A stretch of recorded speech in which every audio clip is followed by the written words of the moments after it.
আমি একটা জিনিস চিন্তা করে পাই না, মানে কিয়ামতের সব আলামত কি বাংলাদেশেই করতেছে না পৃথিবীর অন্য কোথাও করতেছে? এই কথাটা কেন কইলাম, এই ভিডিওটা দেখলেই বুঝতে পারবেন। ভিডিওটা দেখেন একটু, এই দেখেন ভিডিওটা আগে দেখেন, তারপর এটা নিয়ে কথা বলতেছে। বুঝতে পারতেছেন কিছু? দেখেন একজন টুপি পরা লোক, দাড়িওয়ালা লোক, দেখেন একজন মানুষের ইয়ে নিতেছে, দলিলের মধ্যে উনি ফুল নিতেছে, ঠিক ফুল নিতেছে, দেখেন দলিলের মধ্যে।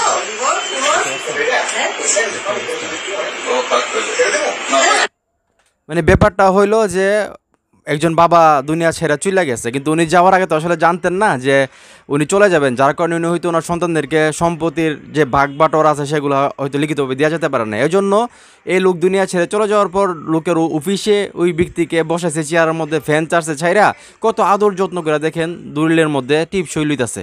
মানে চিন্তা করে দেখেন আমরা কোন মানে যুগের মধ্যে আছি। সন্তান মানে বাবা দুনিয়া ছেড়ে চলে গেছে, সেটার কোনো কষ্ট নাই তাদের মনের ভিতর, মুখে দেখেন মানে একটু কষ্টের ছাপ নাই, কিন্তু তারা কি করতেছে, দলিলের মধ্যে টিপ সই লইতাছে অফিসে বসায়া।